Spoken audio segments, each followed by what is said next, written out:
Buenos días a todos, bienvenidos. Muchas gracias por conectaros a este webinar sobre mercados y gestión de riesgos financieros.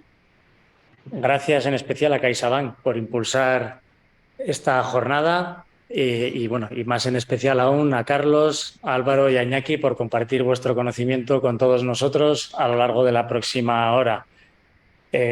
Como siempre digo en todos los webinars que hacemos aquí en la Confederación Empresarial de Navarra, para nosotros es muy importante la puntualidad a la hora de empezar. Empezamos ya a las 9 en punto y también lo es a la hora de terminar. Por lo tanto, intentaremos ser muy estrictos con el control de tiempo y a las 10 de la mañana haber podido terminar.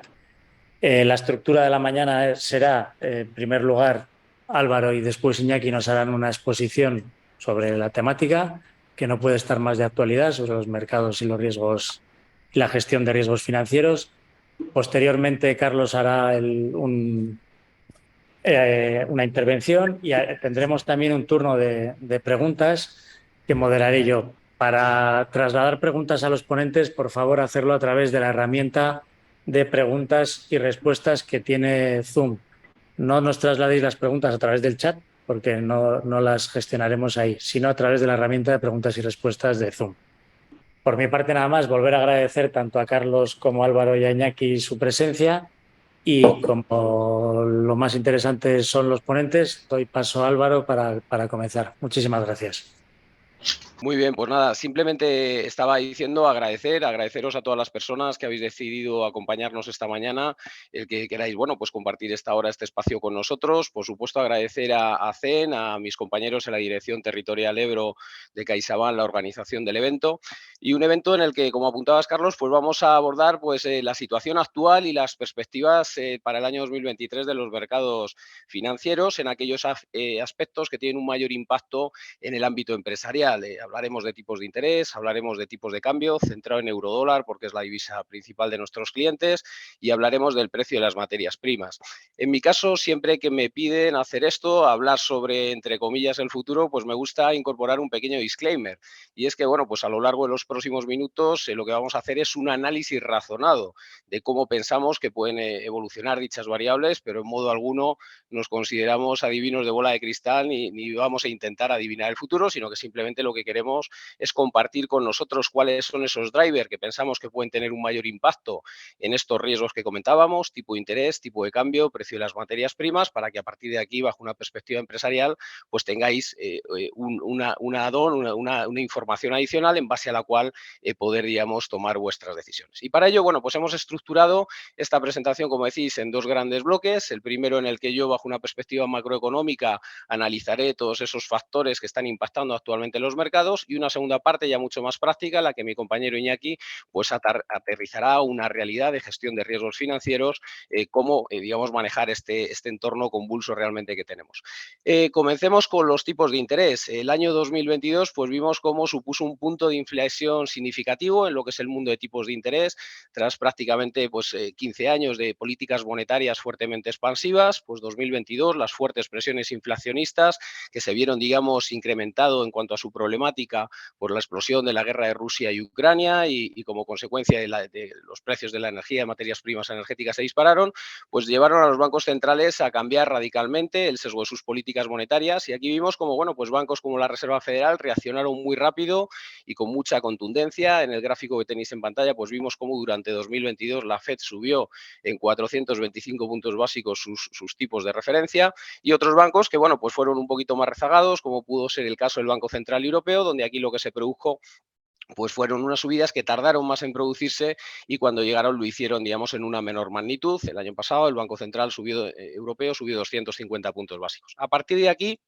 y son las dos grandes preguntas que intentaremos responder en los próximos minutos, pues la gran cuestión es hasta dónde pueden continuar estas subidas de tipos de interés, es decir, dónde pueden situarse esos tipos terminales de los que tanto se hablan, y lo que es más importante, bueno, pues durante cuánto tiempo, una vez que se alcancen, digamos, esos tipos terminales, pueden permanecer allí.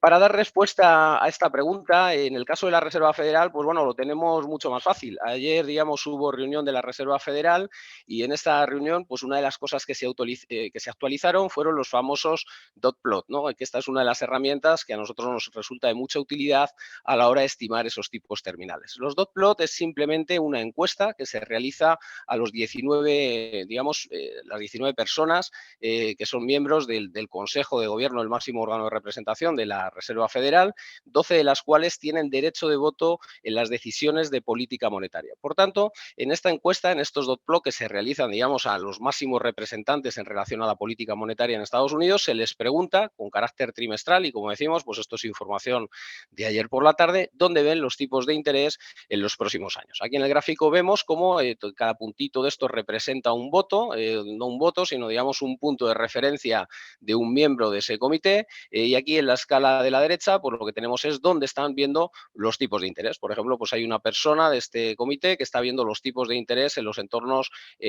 por encima del 5,75, 6%, ¿no? Lo que nos permite, digamos, toda esta información, pues es tener una visión de, bueno, pues en opinión de esas personas que van a tomar la decisión de política monetaria, dónde ven los tipos de interés, no solo en 2023, sino que los puntos que tenemos a la derecha serían 2024, 2025 y en periodos posteriores.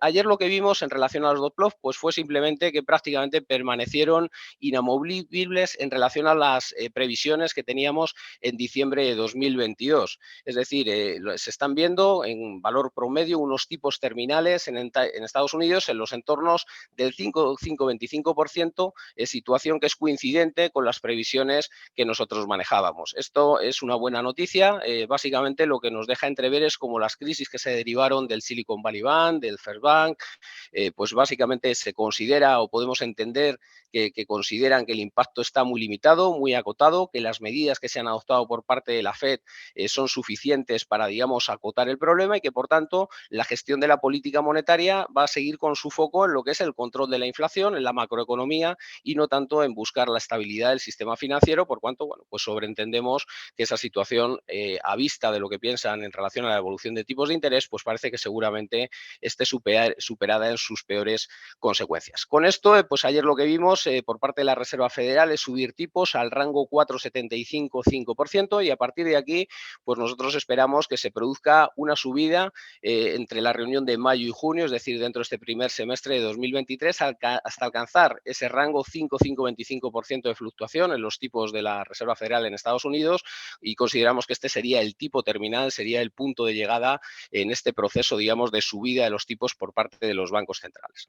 En el caso del Banco Central Europeo no lo tenemos tan fácil. En el caso del Banco Central Europeo no tenemos una encuesta como los dot plot, sino que tenemos que atender a otros criterios como el forward guidance. El forward guidance es simplemente la comunicación explícita que hace al mercado el Banco Central Europeo en relación a cómo ve los tipos de interés. En la última reunión que tuvo lugar hace unos días, pues ya indicaron que de momento no iban a seguir facilitando ese forward guidance y por tanto, bueno, pues desde el momento que ocurre esto, pues para poder, digamos, estimar esos tipos terminales, pues tenemos que acudir a modelos teóricos que nos permitan, digamos, establecer ese punto terminal de llegada. En nuestro caso, luego lo explicaremos un poquito más en detalle, pues nos apoyamos en la regla de Taylor y de acuerdo con la regla de Taylor pensamos que el Banco Central Europeo aún le quedan por delante dos subidas de tipos de interés hasta situar los tipos terminales en los entornos del 4%. Pensamos que una primera subida de cuarto de punto se producirá antes de que finalice este primer semestre del 2023 y a partir de aquí ya será la segunda parte del año donde, bueno, pues seguramente asistamos a una nueva subida hasta situar esos tipos terminales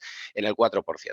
Básicamente ese 4% pues lo tenemos aplicando la regla de Taylor. Taylor es un economista prestigioso que junto con Jerome Powell, pues en la época del mandato de Trump, pues fue candidato junto con Powell a presidir la Reserva Federal y que en los años 90 pues desarrolló una fórmula econométrica que servía y que fue utilizada durante mucho tiempo por parte de los bancos centrales para tratar de determinar a partir de la situación de inflación de una economía y del output de esa economía dónde deberían de situarse los tipos del Banco Central para, digamos, dar cumplimiento a sus objetivos de inflación. Si utilizamos, digamos, los datos actuales, una NAIRU, una tasa de desempleo no aceleradora de la inflación para Europa del 5,5%, si consideramos, digamos, una inflación subyacente en el 5,6%, pues veríamos cómo esa tasa terminal para el ECB se situaría en esos entornos del 4%. Por tanto, bueno, pues ese sería un poco la respuesta a esa primera pregunta. 5,50, rango 5,525 para la Reserva Federal, 4% en el caso del Banco Central Europeo. ¿Pero qué piensa el mercado? Bueno, aquí normalmente, más allá de los modelos teóricos, pues a nosotros nos gusta hacer un contraste con lo que estamos observando directamente en los mercados financieros, el posicionamiento que los diferentes operadores están haciendo. Y para eso, pues utilizamos el Overnight Index Swap. Básicamente, el Overnight Index Swap es un swap, un intercambio de flujos financieros en el que se intercambia un tipo fijo, que es lo que se conoce como el tipo implícito, a cambio de una serie de flujos variables, que en el caso, digamos, de la Reserva Federal sería la tasa de fondos federales, el Fed Fund Rate, y en el caso de Europa, pues sería la media geométrica diaria de los valores observados del Ester. En definitiva, esos tipos implícitos del valor overnight que están íntimamente vinculados con esos tipos de referencia, digamos, que establecen los bancos centrales dentro de sus decisiones de política monetaria.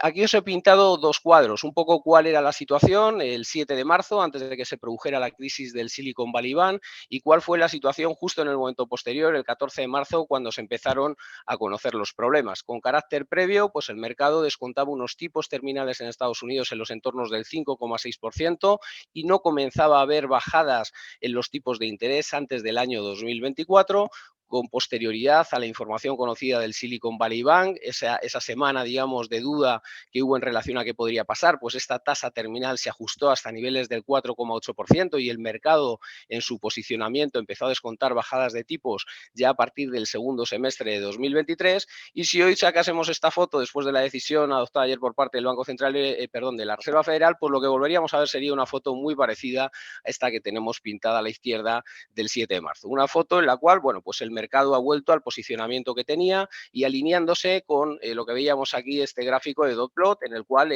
no se empiezan o no se contemplan bajadas de tipos de interés en Estados Unidos antes del año 2024. Y con unas tasas terminales en esos entornos, si aquí sí se habría ajustado un poquito, pues a esos entornos 5,25, 5,5%. Por tanto, bueno, pues el mercado al final muchas ocasiones sobrereacciona y es importante decir que cuando hablamos de estos tipos implícitos, el carácter predictivo que tiene esto es ninguno. Básicamente, lo que hacen los mercados es establecer relaciones de no arbitraje entre el contado y el futuro y a partir de aquí, pues básicamente, pues lo único que tenemos aquí es una situación de equilibrio financiero en la cual un determinado tipo terminal es equivalente a unos determinados tipos futuros, o bien del Fed Fund o bien del Overnight Index Swap, pero que solo responden a un posicionamiento del dinero en esos plazos. Debemos de pensar que en los últimos años los gestores de renta fija pues han tenido dificultad, digamos, para poner en rentabilidad sus carteras de inversión y en un escenario convulso, pues en un momento determinado, si piensan que pueden bajar los tipos de interés, pues seguramente haya habido un posicionamiento defensivo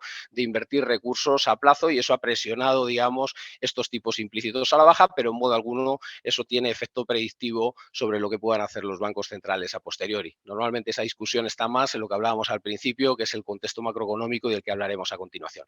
En el caso del Banco Central Europeo, pues este movimiento fue mucho menos agresivo, unos problemas más focalizados en principio en Estados Unidos y aquí lo que vemos es como, bueno, pues antes de la situación de crisis del Silicon Valley Bank, el 7 de marzo pues veíamos unos tipos terminales en el 4%, es donde se situarían en el momento actual, mientras que, bueno, pues con posterioridad, 14 de marzo, pues vimos cómo se ajustó de este tipo terminal del 4% al 3,2% y en ningún caso se daban bajadas de tipos antes del año 2024. En nuestra opinión, pensamos que una vez que se alcancen los tipos terminales en el 4% para el Banco Central Europeo, en ese rango 5,25% para la Reserva Federal, los tipos van a permanecer ahí durante un largo periodo de tiempo. Y es que cuando, bueno, pues tratamos de entender cuál es la situación de tipos reales en relación a la coyuntura actual de inflación, pues lo que estamos observando es cómo, bueno, pues si consideramos una inflación subyacente en niveles del 5,6% y unos niveles de Euribor en los entornos del 3,50, pues básicamente lo que estamos viendo es como todavía tenemos una situación de tipos reales negativos y que por tanto pues en un contexto en el que la inflación subyacente está en una zona de máximos históricos, pues parece razonable pensar que los tipos tengan que permanecer en niveles relativamente altos durante un largo periodo de tiempo para ser capaces de llevar, digamos, esa inflación del 5,6 al objetivo del ECB en los entornos del 2%. Más aún cuando tenemos en consideración que los bancos centrales aún tienen un largo camino por recorrer en torno a lo que se refiere a su reducción, a la reducción de sus balances, como consecuencia de las crisis que explotaron en el año 2007, la que explotó posteriormente 2020, finales del 2020-21 del COVID, pues los bancos centrales se han visto como consecuencia de estas políticas monetarias fuertemente expansivas, obligadas a incrementar el tamaño de sus balances de forma muy notable. Aquí vimos como la Fed pues, pasó un tamaño de balance en los entornos de 1 billón hasta prácticamente 8, es decir, estamos digamos, multiplicando prácticamente por 8 el tamaño de los bancos centrales desde el año 2008 al año 2022, y de forma similar pasó en el caso del Banco Central Europeo. La razón de ser del aumento del tamaño de los balances de los bancos centrales era sencilla, en un contexto con tipos de interés muy altos. Recordemos, por ejemplo, en España la deuda pública en el año 2008 estaba por encima del 8%, el bono a 10 años. En ese entorno, pues teníamos unas tasas libres de riesgo que eran incompatibles con el desarrollo de inversión empresarial, como consecuencia, digamos, de esos niveles altísimos de tipos de interés, y la forma que tienen los bancos centrales de actuar sobre las curvas de tipos a plazo, que es lo que tenemos aquí dibujado, pues en su momento fue poner en marcha programas de compra de activos, comprar muchos activos de renta fija. A medida que compro mucho un activo de renta fija, subo su precio, bajo su rentabilidad, y lo que conseguí fue pues llegar aquí al 2021, donde teníamos una curva posicionada prácticamente del tramo 1 a 10 años en terreno neutral o negativo, ¿no? ¿Qué ocurre? Que ahora estamos en el proceso inverso, es decir, los bancos centrales, precisamente dentro de sus políticas monetarias restrictivas, pues la primera fase de todo esto fue normalizar las tasas de depósito y sacarlas de terreno negativo y situarlas en los niveles que están actualmente, actuar sobre los tramos cortos de curva. Y ahora en este proceso de deshacer el balance, pues aunque bueno, pues la propia caída natural de las posiciones en los bancos centrales por vencimiento de los bonos tenga un efecto que podríamos considerar neutral, en algún momento, y sobre todo en el caso de la Reserva Federal seguramente sea así, pues lo que veremos es una presión de venta de todas esas posiciones en mercado, que irán haciendo poco a poco que estas curvas de tipos de interés a plazo comiencen a subir en sus rentabilidades, en sus TIRES. Hemos de decir que en los últimos años los principales compradores de los mercados de renta fija han sido los bancos centrales. Por tanto, al retirarse de ese mundo, por lo que se ha retirado, ha sido una fuente importante de demanda, pero no solo eso, sino que además se han convertido en fuente de oferta. Por tanto, en un contexto en el que existe baja demanda, mucha oferta, el precio tiende a bajar, y en el mundo de los bonos esto supone un incremento de rentabilidades. Por tanto, es razonable pensar que una vez alcanzados estos tipos terminales del 4 y del 5,25% en el caso de Estados Unidos, vayamos a ver durante un cierto periodo de tiempo largo tipos o tasas de tipos de interés en niveles ciertamente elevados. Y por tanto, con todo esto, pues algunas conclusiones que ya podemos extraer. La primera, que la era del dinero abundante y barato ha terminado. El control de la inflación por debajo del 2%, como decimos, es una tarea que va a llevar años a los bancos centrales, y en estos años, pues bueno, no les va a quedar, digamos, más remedio que seguir poniendo un foco persistente en estas políticas monetarias restrictivas, y por tanto, digamos, pues iremos a un mundo donde cada vez será más difícil conseguir financiación, y la financiación que exista será a un precio más caro. Y es que una segunda gran idea que es importante destacar es que esto hace que, bajo una perspectiva empresarial, pues seguramente tengamos la obligación de revisar esas primas de riesgo que se han ido aplicando a los proyectos de inversión estos últimos años, en entornos caracterizados por tasas libres de riesgo, en los entornos del 0%, con costes de endeudamiento en terreno prácticamente muy cerca de esa zona del 0%, pues lógicamente los costes medios ponderados del capital que habremos utilizado en nuestros proyectos de inversión seguramente pues deban de ser revisados para tener una visión clara de cuál puede ser la rentabilidad de estos proyectos. Exactamente lo mismo ocurriría con el coste de los fondos propios. Y en este contexto, por tanto, será muy importante anticipar y satisfacer pues las potenciales necesidades de liquidez que puedan tenerse. Todas aquellas empresas que tengáis encima de la mesa planes de expansión, planes de crecimiento o simplemente planes estratégicos que estén pendientes de fondeo, pues aquí una buena idea sin duda será anticipar las decisiones de financiación de esos planes de negocio, por cuanto, bueno, pues vamos a un mundo, como decíamos, donde el dinero cada vez será más caro, y lo será como consecuencia del aumento de tipos de interés, pero sobre todo también como consecuencia de un incremento de los spread crediticios. Todas las situaciones de turbulencia financiera acaban derivándose en más regulación, más normativa, más obligación de provisiones, más, por tanto, obligación de remuneración de fondos propios, y por tanto, pues un dinero que se encarecerá como consecuencia de esa necesidad de ser remunerado en una mayor cuantía. Por tanto, importante anticipar y satisfacer esas potenciales necesidades de liquidez que podáis tener. Y bajo una vertiente de tipo de cambio, y ahora entraremos un poco más a detalle, pues esta situación de diferenciales de tipos de interés pues nos llevaría a unos tipos de equilibrio en cuanto al par euro-dólar en los entornos 1,08 1,088. Y esto nos da paso, digamos, a ese segundo gran riesgo de los mercados financieros que afecta a las dinámicas empresariales, que son los tipos de cambio. Básicamente, los minutos que vamos a hablar de tipos de cambio lo centraremos en eurodólar por cuanto es la divisa principal que utilizan la mayoría de nuestros clientes. Y aquí decir que cuando lo que buscamos es establecer una aproximación al fair value, al valor teórico de un determinado par de divisas, bajo una perspectiva fundamental, pues una de las herramientas en la que nos apoyamos son los diferenciales de tipos de interés.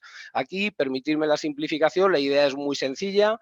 Cuando el tipo de interés en un área geográfica, en un área económica de riesgo similar a otra es más alto, pues esto tiende a generar un efecto de atracción de capitales.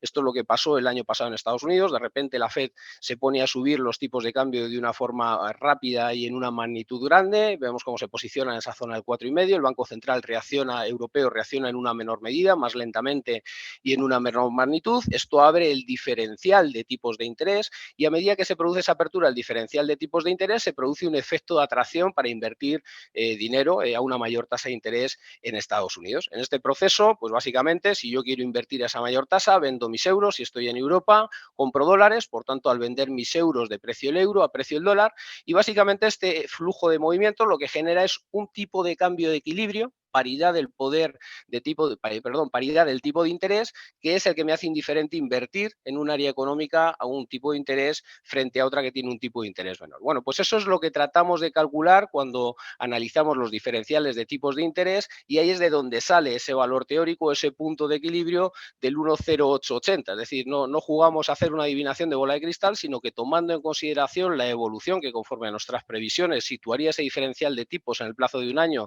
en los entornos del 1% entre Estados Unidos y Europa, el tipo de cambio que haría indiferente invertir en Estados Unidos a esa tasa terminal 5,25% o hacerlo en Europa al 4%, pues sería ese 1,0880 que tenemos de referencia. Una segunda vía de aproximación, bajo una perspectiva de análisis fundamental, serían las famosas paridades del poder adquisitivo, diferenciales de inflación. Y aquí, en este caso, la balanza está claramente decantada a favor del dólar y ahora veremos por qué. Básicamente, la idea intuitiva, cuando analizamos diferenciales de inflación aplicados a establecer ese valor teórico del tipo de cambio, a lo que nos estamos refiriendo es a esas economías que tienen unas mayores tasas de inflación tienden a depreciar su divisa. Tienden a depreciar su divisa porque si yo soy capaz de ir a otra economía, otra área económica que tiene menores tasas de inflación, normalmente esa área económica, si fabrica el producto que yo necesito, va a ser más competitiva, me lo va a vender más barato y por tanto yo tendré un incentivo a ir a comprarlo allí. El proceso de transmisión al precio de tipo de cambio es el mismo que veíamos en el tipo de interés.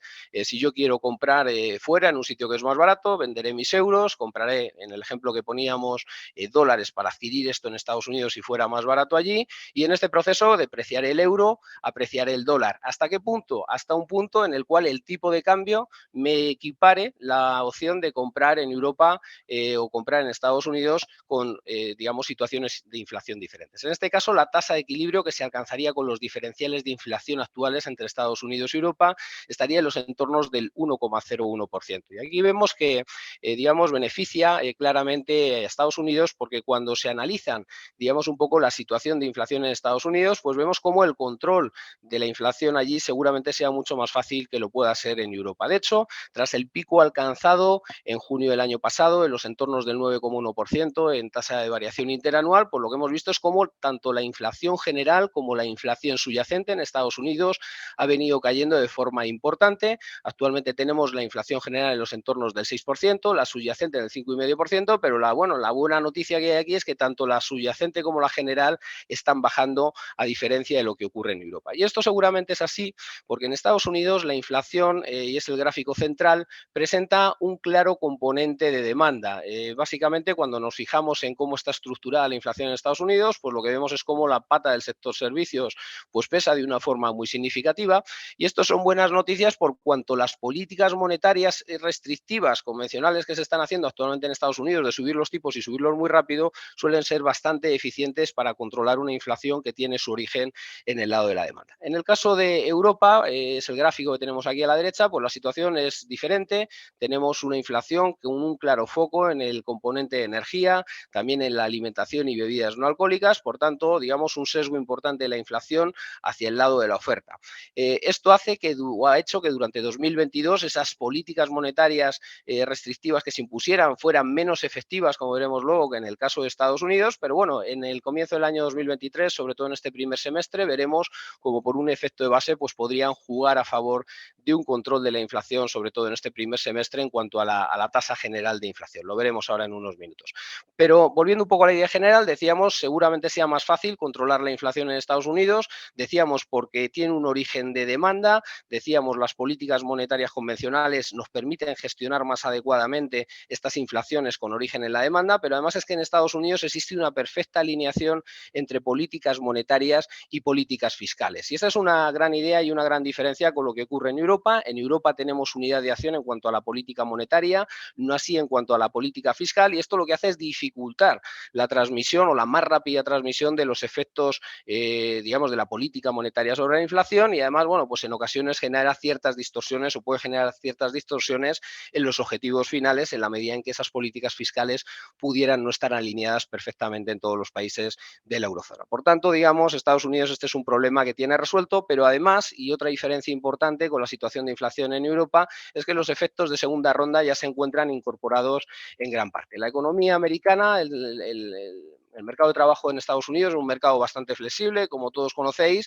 y es un mercado que, digamos, estos efectos de segunda ronda podríamos considerar que ya los tiene incorporados en gran parte. En el gráfico que tenéis en la izquierda, pues lo que veis es precisamente esa flexibilidad. Está ya la crisis a finales del año 2020, principios del 21 del COVID. Pasamos de una economía en pleno empleo 3,7 a tasa de desempleo por encima del 14%, es decir, de una forma muy rápida el mercado de trabajo se ajusta, y lo contrario, es decir, a medida que la economía comienza a recuperarse y lo hace con una cierta intensidad, pues volvemos nuevamente hasta situar esas tasas de desempleo en los entornos del 3,6-3,7%, que es donde se sitúa actualmente el desempleo en Estados Unidos. Por tanto, digamos, un mercado muy flexible que recoge muy bien los movimientos que se van produciendo en la economía, pero que además, en términos de salarios, beneficios sociales, pues también ajusta muy rápidamente. Vemos como durante el año 2020, cuando explota la crisis del COVID, pues se produce un ajuste salarial de una forma bastante rápida o paralela, digamos, a ese movimiento, digamos, de crisis en la economía, y también cuando la economía se recupera, pues empieza a incorporar, digamos, esas repreciaciones salariales de una forma muy importante. Actualmente se sitúan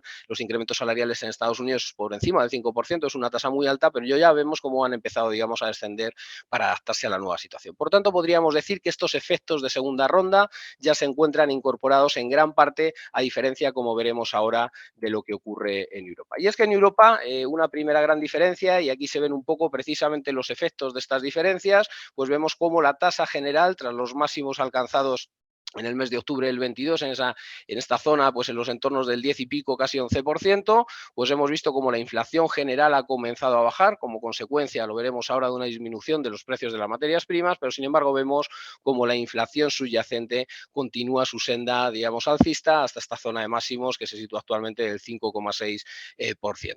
Y esto es así porque, bueno, pues veíamos como, digamos, existían dos grandes problemas. Por un lado, un problema que tenía su origen en la oferta, en lugar de es una inflación más focalizada en la oferta, no tanto en la demanda, y esto perjudicó la evolución de la inflación durante el año 2022, o podríamos decir que hasta febrero del año 2022, y además una no alineación de las políticas monetarias y las políticas fiscales. Y decíamos que esto perjudicó hasta febrero porque algo de lo que empezaremos a oír hablar en los próximos meses con una cierta intensidad es precisamente de cómo el efecto base en la inflación va a permitir reducir, digamos, esta inflación de una forma, la inflación general, de una forma mucho más rápida de lo que hemos visto. Aquí simplemente tenéis un gráfico para explicar, digamos, ese efecto base. Básicamente lo que quiere decir es que si entre enero y junio del año pasado, como consecuencia del incremento de las materias primas energéticas, la inflación se disparó y la base creció enero a junio en un 6,5%. Vemos como este año, en nuestras proyecciones, esto es IZCA para España, enero-junio, pues podría crecer en los entornos del 3,5%, y simplemente por un efecto base, pues vemos como esa variación interanual vería o se quedaría reducida en los entornos del 3%. Bueno, pues esto lo vamos a ir viendo también en términos del IZCA, de la inflación armonizada a nivel europeo. Veremos cómo ese efecto base va a ir ayudando, sobre todo en este primer semestre de 2022, 2023 a poner esa inflación bajo control y, por tanto, el gran reto perseguirá o se centrará en controlar la inflación subyacente. Y aquí me gustaría hacer un alto para hablar del mundo de las materias primas, porque es donde pensamos que existe una de las grandes oportunidades bajo una perspectiva empresarial de gestionar riesgos financieros derivados del actual contexto de mercado. Aquí podemos ver en esta tabla cómo durante este año se han producido variaciones muy significativas en ámbitos como son el gas natural, como son los metales industriales, como son la energía. En el caso del gas natural especialmente significativo, con reducciones en el precio del TTF en los entornos del 50%. Hemos pasado de una situación en la cual en octubre del año pasado teníamos precios del gas TTF cercanos a los 350 euros megavatio hora y actualmente vemos cómo esto se ha posicionado en los entornos de 50 euros megavatio hora. El año pasado, cuando esto ocurrió, muchas empresas se planteaban parar sus producciones como consecuencia de para esos costes de la energía pues prácticamente no les salían las cuentas, ¿no?, de seguir trabajando. Por tanto, esto, y luego Iñaki nos lo contará en una mayor profundidad, existe una clara oportunidad de proteger nuestros escandallos empresariales, nuestros costes de producción, aprovechar esta disminución en los precios de mercado que se está produciendo para poder, digamos, dar cobertura a ese plan de negocio anual que podamos tener establecidos. Volviendo al ámbito de la inflación, esta disminución en los precios tanto del Brent como de la energía, como decíamos, por ese efecto base, pues ayudará a controlar la inflación en Europa. Pero el gran problema, sin lugar a dudas, lo tendremos en estos efectos de segunda ronda, que en nuestra opinión pues serán los protagonistas en el año 2023.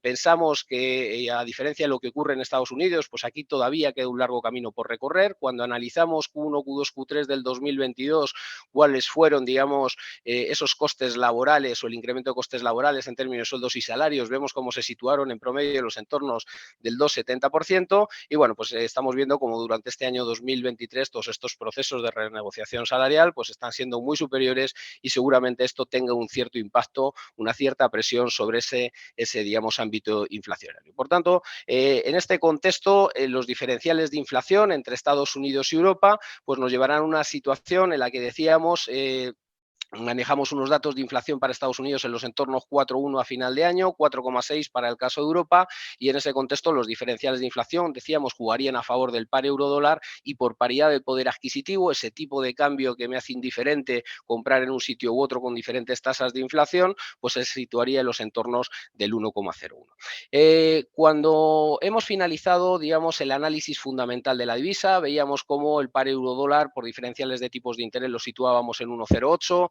por diferenciales de inflación en el 1,01. Siempre nos gusta contrastar qué piensa el mercado en relación, digamos, a toda esta información macroeconómica que continuamente está fluyendo al mercado. Y aquí, pues lo que tenemos, pues para dar respuesta a qué piensa el mercado, nos utilizamos el mundo del análisis técnico y aquí lo que vemos, bueno, pues unas claras zonas de referencia para nuestros clientes importadores y exportadores. Una clara zona de soporte, los entornos 1,0550. En nuestra opinión, esta sería una clara zona de entrada para nuestros clientes en el lado exportador y un warning, digamos, un punto de peligro para nuestros clientes importadores. La pérdida del 1,0550 podría llevar a retrocesos al siguiente nivel de referencia en los entornos 1,02. A corto plazo, el escenario más probable, como consecuencia de ese cierre de diferenciales de tipos de interés que veíamos, de esos efectos base en la inflación en Europa que veremos durante el primer semestre del 2023, pues lo más probable es que se produzca un rebote del mercado, como se está produciendo hoy, a los entornos 1,10. En nuestra opinión, esa zona de 1,10 es un punto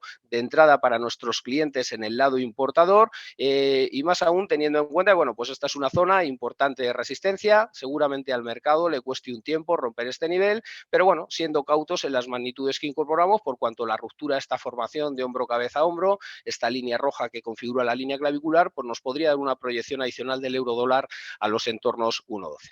Cuando recogemos todas estas previsiones, al final en un mundo, digamos, al que se llega por aproximaciones sucesivas, yo siempre digo que la gestión del riesgo es un mundo de aproximaciones sucesivas, pues tenemos que manejar diferentes escenarios. Nuestro valor central por nuestro modelo de escenarios para el año 2023 en valores promedio euro-dólar se situaría en los entornos del 1,06, tomando en consideración, bueno, pues diferentes rangos, varía de tipos de interés, decíamos 1,088, diferenciales de inflación 1,101 y por análisis técnico nuestra zona de referencia 1,09.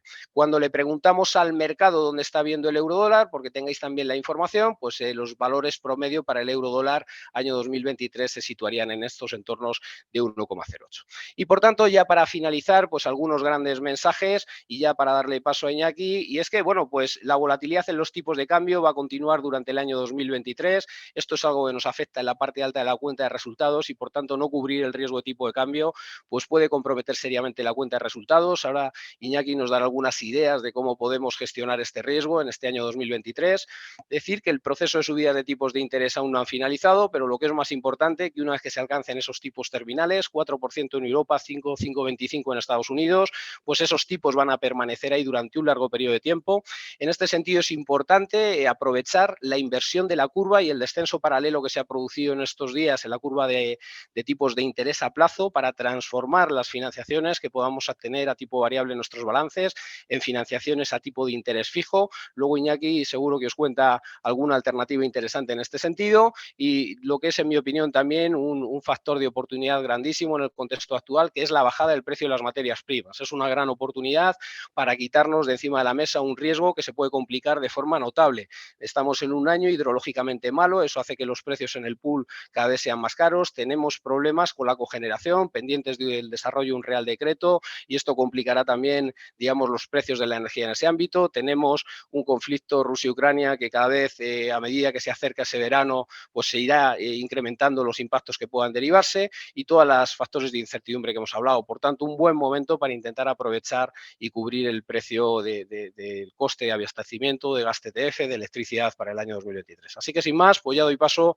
a mi compañero Iñaki para que aterrice a la realidad todas estas cuestiones. Pues muy buenos días a todos. Muchísimas gracias, Álvaro, por tu presentación. La verdad es que tenemos unos mercados absolutamente convulsos y, de hecho, bueno, desde que venimos presentando o preparando las presentaciones para poder hablar en la charla de hoy, los mercados, como habéis podido seguir todos, hemos pasado incluso de tener quiebras de un banco americano a tener un rescate en un banco europeo. Hemos tenido dos subidas de tipo de interés, tanto del Banco Central Europeo de medio punto como de un cuarto de punto de la Reserva Federal. De hecho, cuando estábamos preparando lo que eran nuestras presentaciones, dábamos por hecho que la Reserva Federal, en su reunión previa justo de la charla que vamos a tener hoy jueves día 23, dábamos por hecho que la subida iba a ser de medio punto. Entre medio hubo la quiebra del Silicon Valley Bank. Por lo tanto, tuvimos que rehacer diciendo, pues es posible que la Reserva Federal ya no suba medio punto, es posible que la Reserva Federal tenga que dejar de subir puntos, o tenga que subir el tipo de interés del dinero y no haya ninguna subida. Luego el contagio se pasó a Europa, ha habido rescate del Credit Suisse, el Banco Central Europeo ha tenido que subir tipos, pero ya ha dicho que el objetivo es seguir manteniendo la inflación, un mensaje de tranquilidad en los mercados y vuelta el mensaje a la Reserva Federal a ver qué ficha mueve, no mueve, si sube realmente, que al final sí que ha subido el 0,25, lo que pasa que esto ha supuesto también que lo que es el tipo final hacia donde van la subida de tipos, pues también la han tenido que recortar y la previsión es que no suba tanto como inicialmente aparentemente iba a tener que subir. Todo esto tiene influencia en el resto de mercados, el mercado directamente vinculado al monetario, que es el mercado de las divisas, pues también estamos con una volatilidad máxima. Semana pasada, tipo de cambio euro-dólar, estábamos en 1,05, niveles de 1,05 largo. A día de hoy tenemos el tipo de cambio por encima de 1,09, o sea, 4 figuras en una semana, que es un movimiento pues muy rápido para lo que son los movimientos en estos mercados, ¿no? Bueno, lo que pongo aquí en esta diapositiva, yo voy a tratar de bajar de toda la presentación macro que ha hecho Álvaro a lo micro, que es lo que un poco interesa a las empresas, a nuestras empresas clientes. Dos reflexiones para empezar. La primera es qué sensibilidad tiene la cuenta de resultados de cada una de sus empresas ante estos riesgos financieros de los cuales ha hablado Álvaro. Nosotros definimos riesgo financiero, la perspectiva o el análisis, es decir, este tipo de, o estas variables de las cuales hemos hablado, tipo de interés, tipo de cambio, materias primas, son variables que están en el mercado, que no tenemos influencia sobre ellas, influencia en el sentido de que no tenemos capacidad para marcar el nivel de estas variables. Y luego la segunda reflexión, que es el punto de partida también, es decir que existen soluciones. Existen soluciones por parte de CaixaBank para mitigar o reducir estos riesgos financieros de los que hemos estado hablando. Existen soluciones para poder acotar, para minimizar el riesgo de tipo de cambio, de tipo de interés y sobre las materias primas. Bueno, esto es una cuenta de resultados típica de las empresas, diapositiva con dos columnas. La columna de la izquierda es la cuenta de resultados, la columna de la derecha son los riesgos exógenos, estos riesgos financieros que hemos comentado sobre los cuales no tenemos capacidad de influencia. El primero de ellos, ¿dónde aparece? Bueno, en las ventas. Las ventas, si vendemos en divisa, tenemos el riesgo del tipo de cambio. Muy claro, si no aseguramos de alguna manera este tipo de cambio, en función de qué movimiento tenga el tipo de cambio, estaremos expuestos a un riesgo, ¿no? Antes, en la diapositiva anterior, ponía no acotar, no reducir, no minimizar estos riesgos financieros.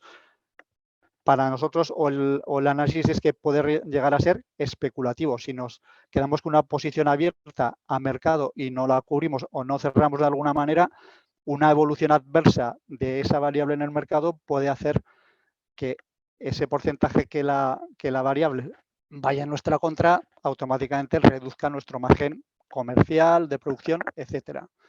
Un ejemplo muy claro es, vendemos en dólares, el dólar se deprecia, pues automáticamente para un cliente exportador, en tanto en cuanto el dólar se deprecie, pues eso se lo va a restar del margen comercial si no es que previamente ha asegurado ese tipo de venta de la divisa. Dentro de las ventas tenemos el coste de las ventas y aquí tenemos otros dos riesgos exógenos asociados. El primero es el precio de las materias primas productivas, pues cobre, zinc, estaño, bueno, todo lo que son las materias o subyacentes que cotizan en London Metal Exchange, bueno, pues, que pueden tener una variación potente del precio de compra, y luego también el tipo de cambio. Si somos importadores, compramos parte de nuestro aprovisionamiento en divisa, dólar americano, pues efectivamente si el dólar se aprecia va a suponer automáticamente también un mayor coste de producción. El objetivo, ¿cuál sería? Pues fijar el escandallo de nuestra producción para asegurarnos el margen comercial en nuestras ventas. Más riesgos exógenos, continuamos descendiendo la cuenta de resultados, pasamos margen bruto, gastos generales de estructura. ¿Qué dos riesgos exógenos vinculados podemos tener dentro de nuestra empresa?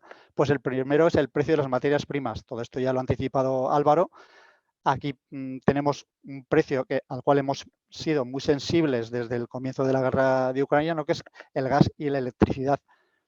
La fluctuación, la variación, la cotización del subyacente TTF, que es el precio del gas, como ha dicho bien antes Álvaro, ha pasado de los 350 euros el megavatio hora. Ahora lo tenemos en una cotización por debajo de 50. Bueno, es una variable que, de hecho, en muchas empresas ha podido llegar a ser un elemento crítico para seguir produciendo o dejar de producir, porque es que no salía rentable con el precio de la energía seguir produciendo con estos precios. Y también dentro de los gastos generales de estructura tenemos el riesgo exógeno de la inflación. Esto ataca vía convenios, vía IPC en los salarios, ¿no? Si tenemos un convenio que refleja automáticamente una subida, en este caso puede ser indexada a lo que es el IPC y no lo tenemos controlado, pues con la inflación por encima del 8, 8,5%, pues bueno, pues es un coste que nos puede arruinar lo que es la supervivencia de la compañía a medio plazo. Después de la cuenta de resultados, evita amortizaciones y llegamos al último epígrafe, que es el resultado financiero, en el cual tenemos otro riesgo adicional exógeno, que es el riesgo de tipo de interés, ¿no? No voy a añadir nada a toda la exposición que ha hecho Álvaro. Aparentemente estamos llegando ya a la fase final de subidas de tipo de interés en las dos zonas, pero todavía hay algo más de margen de subidas. El objetivo, desde luego, Banco Central Europeo lo tiene muy claro, es contener la inflación en tanto en cuanto no se le vaya la mano y no suponga tensiones para el sistema financiero. Pero bueno, ahí hay un equilibrio que todavía va a hacer que los tipos de interés vayan subiendo a lo largo de este año 2023 y ya veremos hasta dónde. Comenzamos hablando de lo que es los riesgos exógenos. Vamos a hablar primero del tipo de cambio, que es esencial porque impacta directamente tanto si hay venta en divisa como si hay compra en divisa, puede impactar por los dos lados, ¿no? Hay muchas empresas que netean posiciones porque tienen divisa tanto en sus compras como en sus ventas, pero bueno, en el caso de que este neteo no sea íntegro, sino que haya siempre una parte que se compra más que se vende, etcétera, o que solamente sea en una de las direcciones, ahí estaríamos expuestos a un riesgo financiero en tanto en cuanto no tomemos alguna decisión para minimizar la exposición a la variación que tengamos al tipo de cambio. Aquí ponemos que en el año 2022 el eurodólar, por ejemplo, tuvo una variación punto a punto, o sea, de máximo a mínimo, de un 16%. Claro, yo no sé qué el margen comercial con el cual funciona cada una de las empresas, pero bueno, hay algunas que sí que tienen un margen superior, pero un 16% pues te puede arruinar o se puede comer una muy gran parte de lo que es el margen comercial de la empresa. El dólar el año pasado, por poner un ejemplo, en el año 2000 empezó en el año en el 1,1355. En el mes de septiembre, bueno, en el mes de agosto rompió la paridad, llegó a cotizar en el 0,9565 y acabó el año en el 1,06. Es decir, bueno, el año pasado en general los clientes exportadores cada día que pasaba estaban más tranquilos porque cada día que pasaba tenían un mejor tipo de cambio, no así los importadores sin posiciones cubiertas, porque cada día que pasaba el dólar lo tenían más caro. Entonces se trata de intentar minimizar este riesgo financiero que es el tipo de cambio.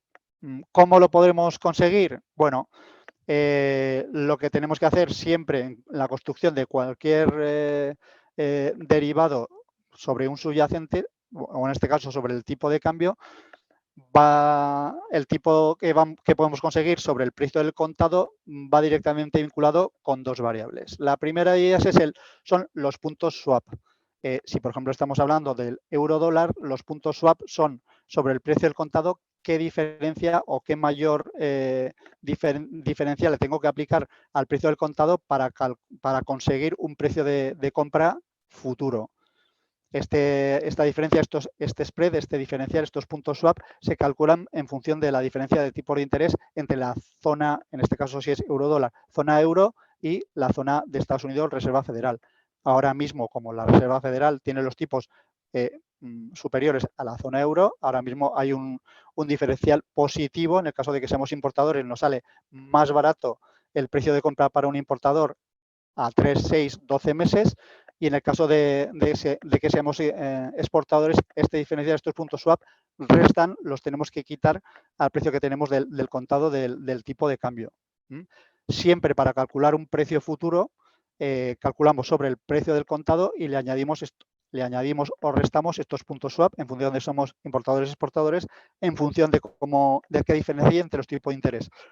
Si no existiese diferencia entre los tipos de interés de las dos zonas, no habría punto swap. Bueno, esto es una entelequia teórica, pero bueno, así sería. Y luego, el segundo punto que influye para la cotización de un precio futuro sobre el tipo de cambio es la volatilidad. La volatilidad, que ya sabemos que es cuánto varía el precio y sobre todo a qué velocidad. Entonces, en cuanto tenemos un tipo de cambio que está enrangado, lo que nosotros llamamos enrangado, que es que fluctúa entre unos niveles mínimos y máximos, la volatilidad baja. En el momento en que hay movimientos, en este caso en el mercado monetario, por ejemplo, suben los tipos de interés, automáticamente la volatilidad sube. Si la volatilidad sube, nos permite en instrumentos algo más complejos, que no es simplemente, por ejemplo, un seguro de cambio, lo que es una compra-venta de divisa a plazo, obtener unas primas que el mercado sí que paga, porque la volatilidad es que el mercado anticipa que va a haber una variación sustancial en el precio en este caso, de este subyacente del euro-dólar, y nos permite construir precios más atractivos para los clientes. Vamos a poner un ejemplo que es mucho más gráfico que la explicación. En este caso, lo hemos tenido que rehacer esta mañana a primerísima hora, partiendo de un contado que ahora mismo tenemos el euro-dólar en 1,0920, aquí lo que hacemos es presentar tres tipos de producto. En el primer caso, bueno, la fila de abajo, partiendo del 1,0920, tenemos la fila pone nivel forward a vencimiento del producto. En este caso sería coger y estamos hablando de un importador, por lo tanto tenemos que sumar los puntos swap. Partimos del contado que es 1,0920, primera columna que es el forward, bueno, vamos a empezar por el acumulador, que es la columna de la derecha, para que se vea más claro, ¿no? El acumulador de la derecha, con un nominal muy sencillito, un acumulador apalancado, estaríamos hablando de un importe muy reducido, $250.000. Como es apalancado por 2, sería $500.000 y le hemos puesto vencimiento en diciembre de 2023. O sea, lo estamos llevando pues prácticamente 8 o 9 meses, ¿vale? El precio del contado es el 1,0920 y el nivel forward, que es la fila de abajo a vencimiento del producto, le sumamos puntos swap y tendríamos el 1,1059. 1,1059 sería simplemente la compraventa de divisa a plazo, que es una construcción matemática en función de la diferencia de tipos de interés, y esto sería el producto más sencillo para contratar. Frente a este 1,1059, lo que nosotros siempre le estamos dándole vueltas es para tratar de mejorar el producto más sencillo o de gestión más conservadora, que es el seguro de cambio. Y en este caso, a través del acumulador apalancado, conseguiríamos un strike, que ahí lo pone ahí abajo, la segunda fila empezando por abajo, strike, precio de compra del acumulador, llegaríamos al 1,1400. Es decir, estamos consiguiendo un precio de compra de los dólares 3 figuras y media por encima de lo que es el valor del seguro de cambio. ¿Cómo conseguimos esto? Bueno, a costa de asumir un poquito más de riesgo. En este caso lo que hacemos es poner un nivel de una barrera europea desactivante por abajo, lo hemos puesto aquí en 1,0600, de manera que aquí habría 25 observaciones, son observaciones semanales desde aquí a finales de año, con inicio el 10 de julio, en pleno Sanfermines. Muy bien, Álvaro, perfecto. Y lo que haríamos es, en tanto en cuanto el contado, vemos la observación. Si el nivel del dólar está por debajo del 1,0600, no acumulamos dólares de compra. Si está entre el 1,06, nivel de la barrera, y el 1,14, nivel del strike, acumularíamos simple $10.000 compra. Y en el caso de que el contado estuviese por encima del nivel del strike, en este caso del 1,14, acumularíamos doble. ¿Por qué este producto nos da un mejor tipo de compra de $2? Porque tenemos una variable que no controlamos, que en este caso es el importe. Hemos puesto una barrera europea y entonces no tendríamos asegurados comprar los dólares que inicialmente hemos contratado. Un segundo producto que podemos comparar con este acumulador, tenemos el seguro de cambio, tenemos el acumulador que nos mejora pues 3 figuras y media lo que es la compraventa de divisa a plazo. Podríamos combinar un producto seguro, que sería el forward, o sea, la compraventa de divisa a plazo, el seguro de cambio, primado con el acumulador que he comentado antes. ¿Cómo lo hacemos? Combinamos los dos. Al acumulador le bajamos el nivel del strike. Ya hemos visto que un acumulador apalancado, si lo contratamos de manera individual, nos permite conseguir un 1,14 como precio de compra de los dólares.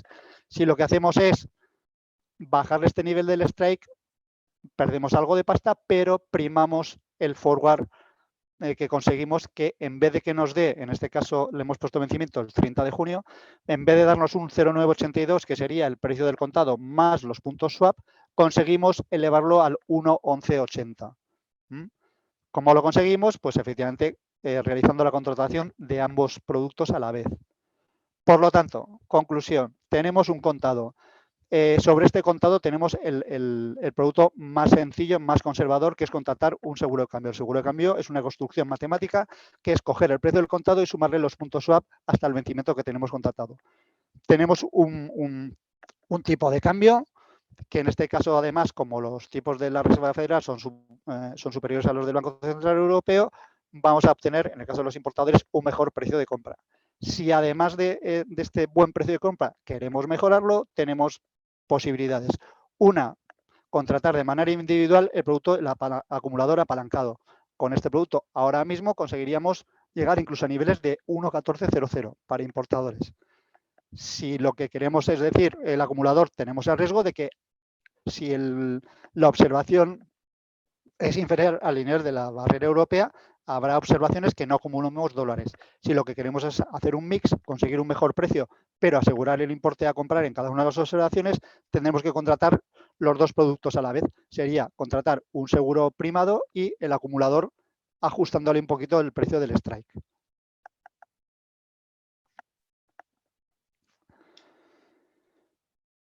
Bueno, siguiendo con el análisis de riesgos exógenos, perdona, a los cuales se puede enfrentar una empresa, un riesgo exógeno muy claro y sobre todo del año pasado a este es el riesgo de tipo de interés. Insisto, no voy a ampliar nada más de lo que ya ha comentado Álvaro en toda la disertación previa, pero ahora mismo tenemos unas ventanas muy interesantes de contratación y en este caso sería para mitigar el riesgo al cual podemos estar expuestos en el caso de contratar financiaciones nuevas al tipo de interés variable. Un ejemplo de cobertura, en este caso de tipo de interés, estaríamos hablando una inversión, serían 500.000 euros de inversión. Vamos a hacerlo a un tipo de interés variable, ¿vale? En este caso subyacente es el Euribor 12 meses, con un diferencial, tipo de interés variable, Euribor 12 meses más el 1,5.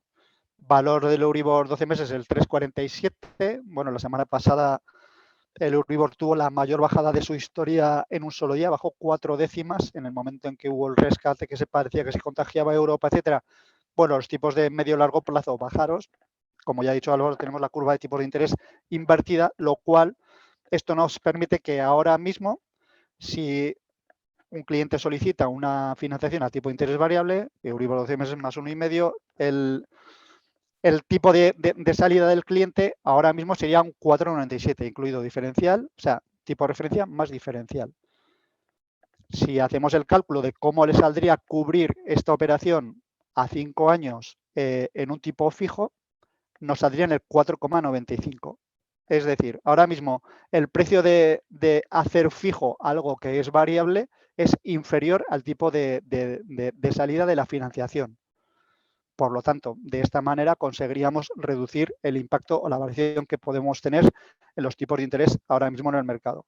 Otra posible solución es decir, oye, pues yo creo que los tipos están muy altos, a pesar de que como la inflación sigue estando alta, vemos un horizonte en el cual los tipos van a seguir altos, pero no termino de ver yo esto de contratar un tipo fijo para los 5 años. Yo lo que quiero es asegurarme un tipo máximo.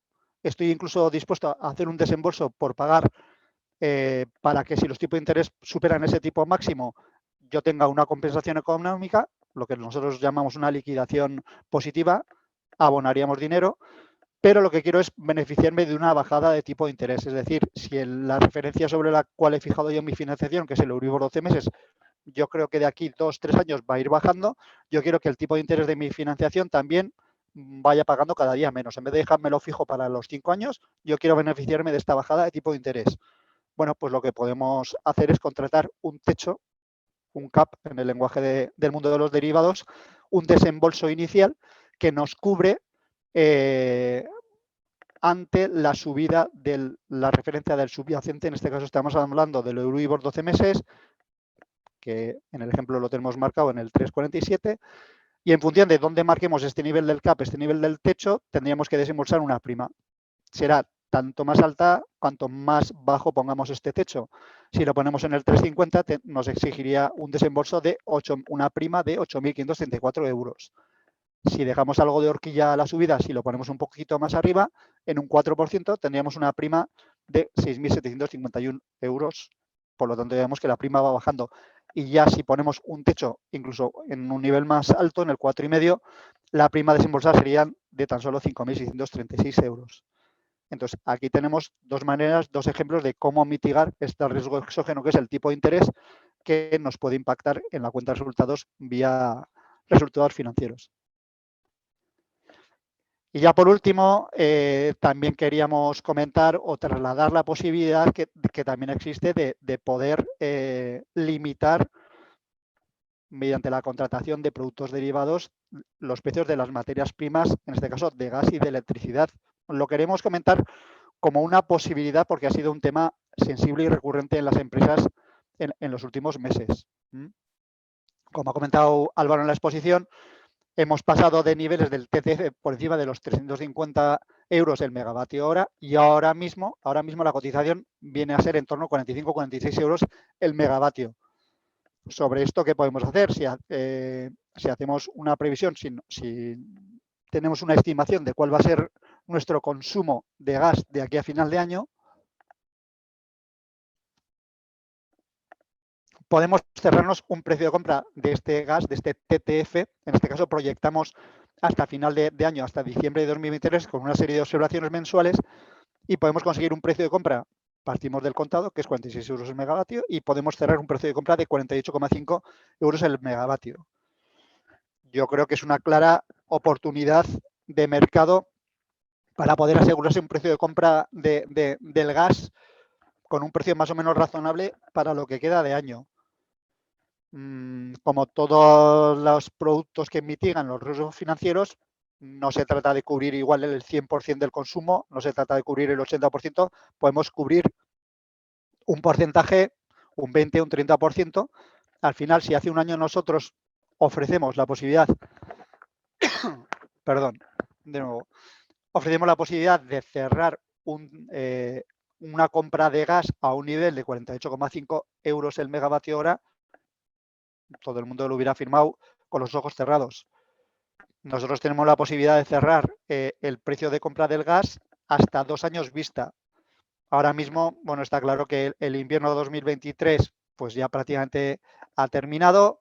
Las reservas estratégicas que tenemos en Europa están en el nivel más alto de los últimos años, pero no sabemos qué va a pasar de cara al invierno del año que viene.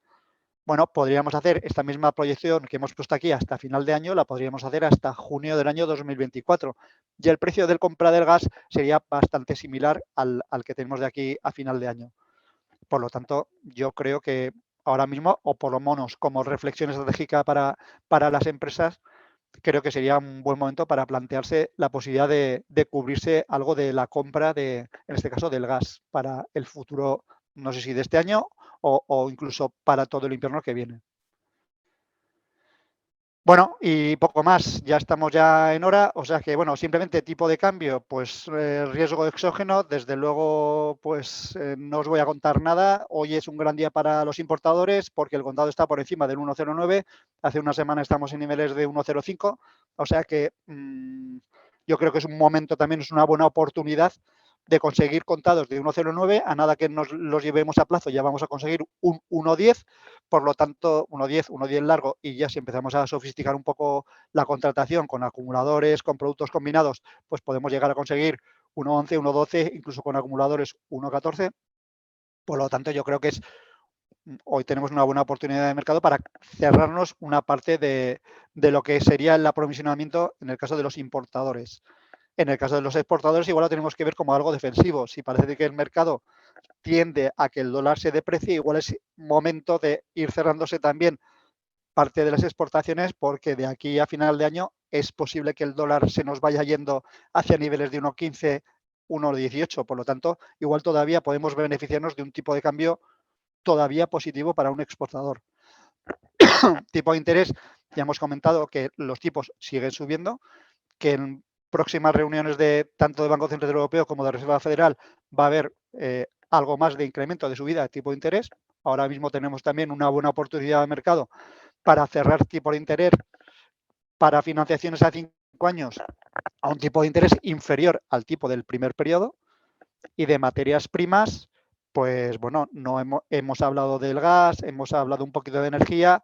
Si hablamos de aluminio, si hablamos de barril de Brent, todas han tenido un componente especulativo muy alto, unas cotizaciones muy altas, pero ahora mismo yo creo que cotizan en niveles muy interesantes, o por lo menos quizá para plantearse la posibilidad de cerrar en función de cómo está el precio del contado, pues precio de compra para el medio plazo.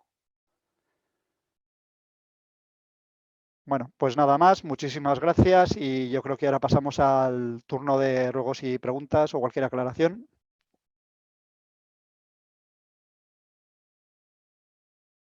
Muchísimas gracias.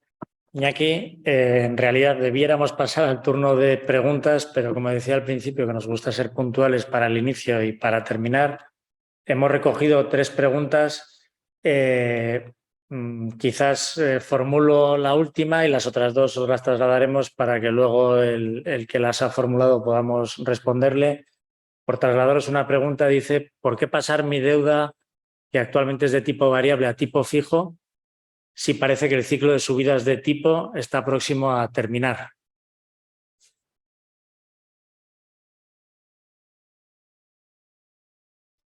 Y entiendo que la pregunta pues es más, no sé si para Álvaro, para Iñaki, bueno, para cualquiera de los dos.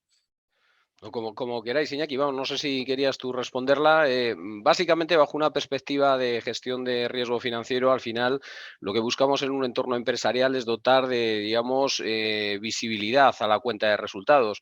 En un escenario, como vemos, con un montón de riesgos exógenos encima de la mesa, en un contexto en el que la situación se puede complicar sobremanera, pues quizá dejar este tipo de riesgos abiertos no tiene mucho sentido.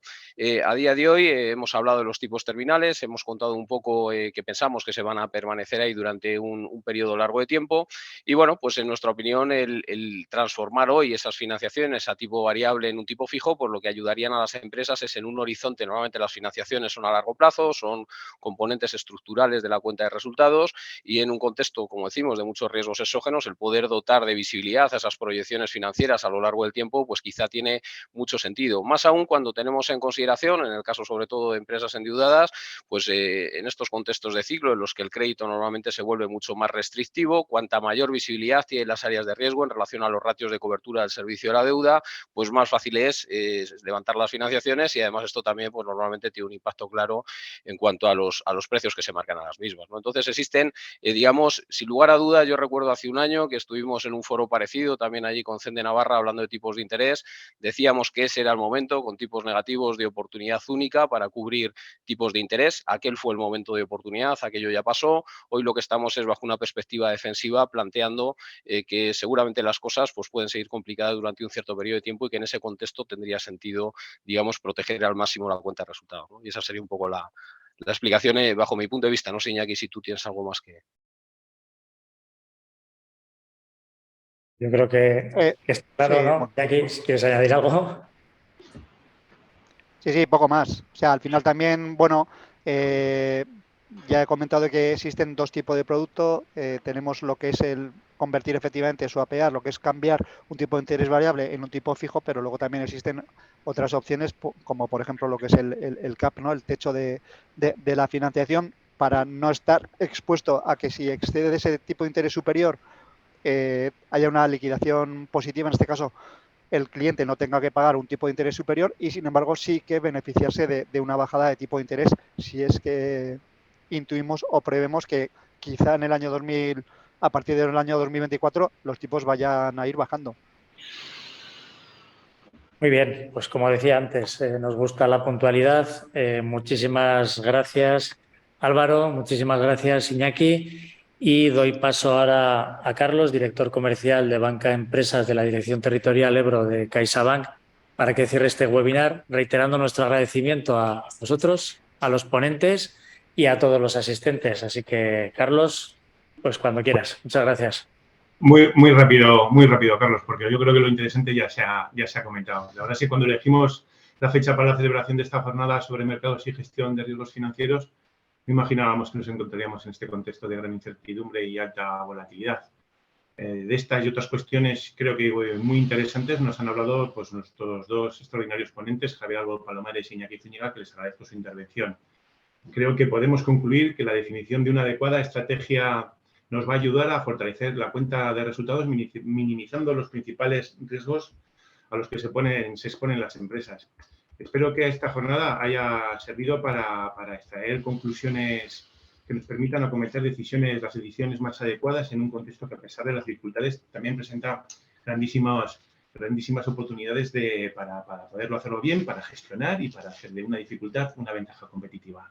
Sin más, me queda simplemente agradecer a la CEN, a la Confederación Empresarial de Navarra, encabezada por su secretario general, Carlos Valdivieso, por su ayuda e implicación y colaboración en esta y en otros muchos proyectos. De verdad, muchísimas gracias por vuestra atención y cualquier duda o cualquier cuestión, pues estamos a vuestros servicios desde los centros de empresa y, por supuesto, por los profesionales de comercio exterior y tesorería que tenemos en el territorio. Así que muchas gracias y buen día.